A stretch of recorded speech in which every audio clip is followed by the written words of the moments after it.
Welcome to my channel. आज मैं आपको रीजनिंग बेस से रिलेटेड कुछ और डिफरेंट क्वेश्चन के बारे में बताने जा रहा हूँ। तो क्वेश्चन जो दिया हुआ है बिल्कुल पहले से थोड़ा हटके है। यहाँ पे क्वेश्चन में दिया हुआ है select the missing numbers from the given response. तो आपको ये पोर्शन दिया हुआ है। इस पोर्शन में हमें सिर्फ क्या करना है, क्वेश्चन मार्क में वैल्यू पता करनी है कि यहाँ पे मिसिंग वैल्यू क्या होगी। तो यहाँ पे क्या होता है, इस टाइप के क्वेश्चन को लगाने के लिए हमें सिर्फ रीजनिंग लगानी होती है, यानी कि इसमें अपना लॉजिक लगाना होता है। बिना लॉजिक के आपका ऑप्शन नहीं आएगा। रीजनिंग वाले जो क्वेश्चन होते हैं उसमें लॉजिक लगता है, और बिना लॉजिक लगाए आपके क्वेश्चन नहीं लगाएंगे, मतलब उसके आंसर नहीं आ सकता। तो अब यहाँ पे देखो लॉजिक क्या चल रहा है। पहले में देखिए 6 दिया है, 12 दिया है, 24 दिया है, 18 दिया है, 36 दिया है। यहाँ पे मिसिंग नंबर दिया हुआ है यानी कि क्वेश्चन मार्क। 9 है, 18 है और 36 है। तो इसमें से ये टोटल आपको ये नंबर दिए हुए हैं। इन नंबरों की मदद से आपको यहाँ पे क्या नंबर आएगा ये पता करना है। और ऑप्शन में 4 ऑप्शन दिए हुए हैं, यानी कि ऑब्जेक्टिव टाइप क्वेश्चन है, जिसमें ए में 54 है, बी ऑप्शन में 60 है, सी में 18 है और डी में 72 है। अब आपको पता चारों ऑप्शन में से कौन सा ऑप्शन यहाँ पे होगा ये आपको पता करना है। अब यहाँ पे सबसे पहले हमें देखना होता है, आप ऐसे देख सकते हो, आप ऐसे देख सकते हो, ऐसे भी देख सकते हो। किसी भी तरीके से आप इन नंबरों को देखो, और बस हमें यहाँ पे देखना है, यहाँ पे ये है कि ये जो नंबर है किस पैटर्न को फॉलो कर रहा है। अगर आपने पैटर्न को फाइंड आउट कर लिया तो आप मिसिंग नंबर की वैल्यू आप आसानी से निकाल सकते हैं। तो यहाँ पे सबसे पहले हम देखते हैं, ये जो आपने 6 देख रहे हैं, 6 का डबल करते हैं तो 12 होता है, और 12 को डबल करते हैं तो 24 होता है। अब यहाँ पे देखो 18 को डबल करते हैं तो 36 होता है, और 36 को अगर डबल करते हैं तो क्या आएगा, 72 हो सकता है। यहाँ पे देखिए 9 को डबल करते 18 हो रहा है, 18 को डबल कर रहे हैं तो 36 हो रहा है। यानी कि पैटर्न इसमें लग रहा है, इसमें भी लग रहा है, यानी कि जो पैटर्न हमने सोचा वही पैटर्न इसमें लग रहा है। तो आपको समझ में आ गया कि किस पैटर्न से ये रूल्स लगेगा। यानी कि ऊपर वाला नंबर है, उस ऊपर वाले नंबर को डबल करिए, फिर उस और उसके बाद का जो नंबर है उसको डबल कर दीजिए। इस तरह से आने नीचे वाला नंबर प्राप्त हो जाएगा। 18 का डबल करा 36 हुआ, 36 को डबल करते हैं तो 72 हो गया। इस तरीके से ऑप्शन जो होगा आपका डी वाला आएगा। तो 72 आपका आंसर आएगा। अब जरूरी नहीं कि यहाँ पे सेकंड वाले में ये जो दिया है बिल्कुल वही सेम टू सेम नंबर होता है। नंबर वही है, क्वेश्चन सेम टू सेम है, बस पैटर्न बदल जाएगा। यहाँ पे पैटर्न समझना होता है, किस पैटर्न से सवाल को लगाना है। 3 5 8 है, 5 7 6 है, 4 2 यहाँ पे दिया हुआ है। नीचे यहाँ पे दिया है 60 70 और 144। अब आपको ये लॉजिक लगाना है कि ये ऐसे हो रहा है कि ऐसे हो रहा है। अब ध्यान से इसके 4 ऑप्शन दिए हुए हैं, 3 4 18 और 48 दिया हुआ है। अब इन चारों ऑप्शन में से कौन सा ऑप्शन आपका सही होगा ये पता लगाना है। तो कैसे लगाएंगे, तो नंबर को बड़ा ध्यान से देखना होता है। देखिए 3 और 5 और 4, अब देखना ये नंबर 60 आया कैसे, यहाँ पे 70 आया कैसे, और ये 144 आया कैसे। अगर आपने ये दो के पैटर्न को समझ लिया तो ये वाला आपको आसानी से समझ में आ जाएगा कि ये निकला कैसे। अगर आपने ये सीरीज आपने पता कर ली कि ये किस तरीके से निकल रहा है और ये किस तरीके से निकल रहा है, तो वही सेम पैटर्न इसमें भी लागू कर देंगे तो आपका आंसर आ जाएगा। तो यहाँ पे यही चीज़ देखना होता है कि किस पैटर्न से नंबर को सॉल्व करना है। अब देखिए यहाँ पे 3 का मल्टीप्लाई 5 में अगर करते हैं तो क्या होता है, 3 5 से 15 होता है, और 15 में 4 से मल्टीप्लाई कर देते हैं तो कितना आ जाएगा, 60 आएगा। 15 4 जा 60। अब क्या यही पैटर्न इसमें भी लागू हो रहा है कि नहीं हो रहा है, तो ये चीज़ देखना होगा। 5 7 जा 35 और 35 को डबल करते 70। हाँ लागू तो हो रहा है, इसमें भी लागू हो रहा है, इसमें भी लागू हो रहा है। तो यानी कि इन दोनों में सेम पैटर्न लागू हो रहा है, यानी कि इन नंबरों का आपस में मल्टीप्लाई करने पे आंसर आपका नीचे वाला गिवन है। अब यहाँ पे देखिए 8 6 जा 48 हुआ, यहाँ पे कौन सा नंबर होगा जिससे कि मल्टीप्लाई करने पे ये नंबर प्राप्त हो जाएगा।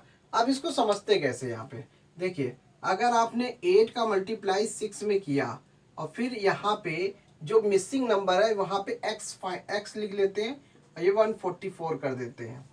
अब 8 यहाँ पे क्या करते हैं, x लिखा और 144 की वैल्यू प्राप्त करनी है, 8 इंटू 6।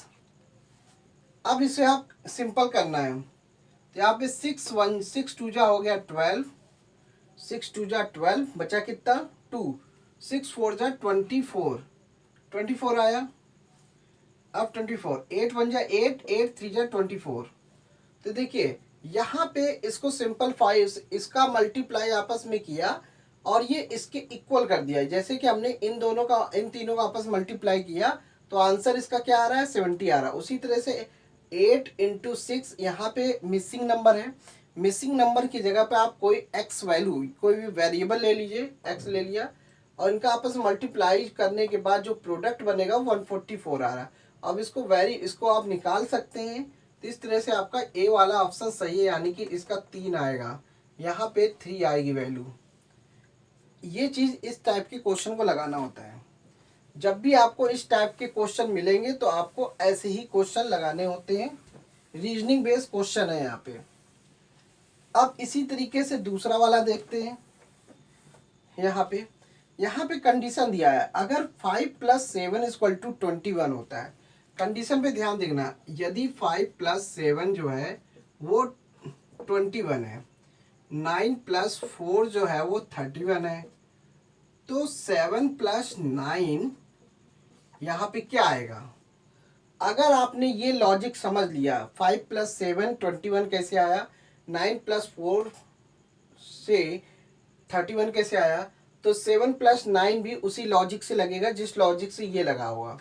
अब ध्यान से समझना ये है कि यहाँ पे आप देखिए वो तरीका नहीं है कि यहाँ पे 5 + 7 किया तो आंसर क्या आ रहा है। 5 + 7 करने पे कितना आ रहा है, खुद देखिए, 5 + 7 करने पे 12 आ रहा है, ठीक है, और 9 + 4 करने पे 13 आ रहा है। देखिए नंबर वही है, बस क्या किया है, लॉजिक क्या किया है, नंबर को रिवर्स कर दिया, यानी कि पलट दिया, यानी कि नंबर को क्या कर दिया है, पलटा दिया है। 12 है तो 21 कर दिया है और 13 है तो उसको 31 कर दिया है। तो यानी कि आंसर इस तरीके से आया है इसका, यानी कि 5 + 7 को जोड़ा तो 12 हो रहा है, तो 12 वाले नंबर को क्या कर दिया, पलटा दिया। तो पलटाने पे क्या हुआ, 21 हो जाएगा। 9 + 4 अगर ऐड करते तो 13 आ रहा है, तो उसको पलटा देंगे तो 31 हो गया। तो वही लॉजिक इसमें भी लगा दीजिए, बस कुछ नहीं। ये रीजनिंग बेस्ड क्वेश्चन होते हैं। 7 + 9 कितना होता है, 16 होता है। 7 + 9 16 होता है, इसको पलट दीजिए तो 61 हो जाएगा। तो आपका ये देखिए इस मिसिंग नंबर की वैल्यू 61 आएगा। जो पैटर्न इसमें लागू हुआ है वही, जो पैटर्न इसमें लागू हुआ है वही पैटर्न इसमें लागू कर दीजिए, आपका आंसर आ जाएगा। तो इसका जो आंसर है 61 आएगा, ठीक है। अब यहाँ पे क्वेश्चन दिया हुआ है कोडिंग बेस पे।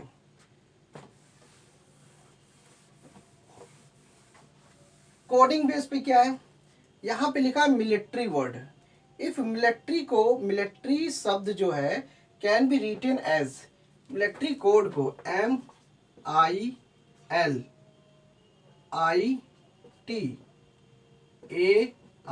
MILITARY।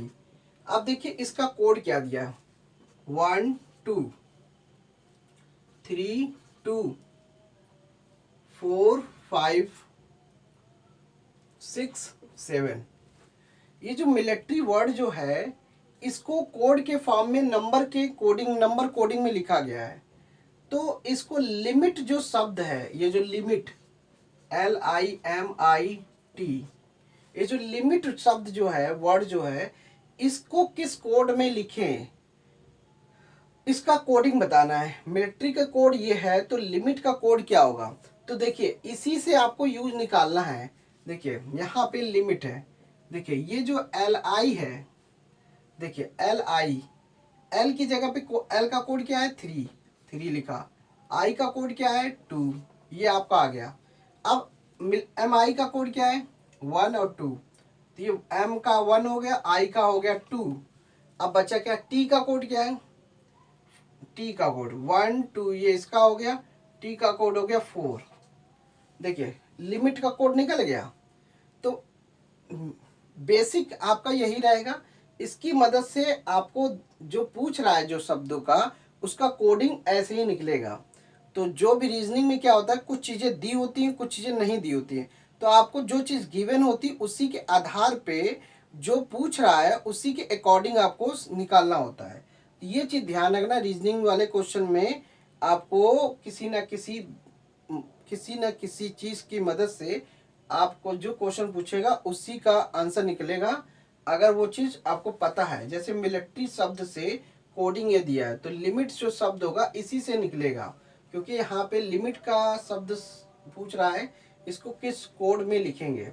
देखिए 32124 कहाँ है, 12324 ये पहला ऑप्शन में है, ये नहीं है। 42125 नहीं है, 32124 है, यानी कि सी वाला ऑप्शन है। तो आपका ये जो ऑप्शन है ऑब्जेक्टिव टाइप के क्वेश्चन है। तो इसमें क्या होता है, रीजनिंग बेस पे कभी भी आपको रीजनिंग बेस वाले क्वेश्चन लगाने पड़े तो आपको ये चीज़ समझ में आनी चाहिए कि कैसे रीजनिंग वाले क्वेश्चन लगाए जाते हैं। तो thanks for watching my video, धन्यवाद।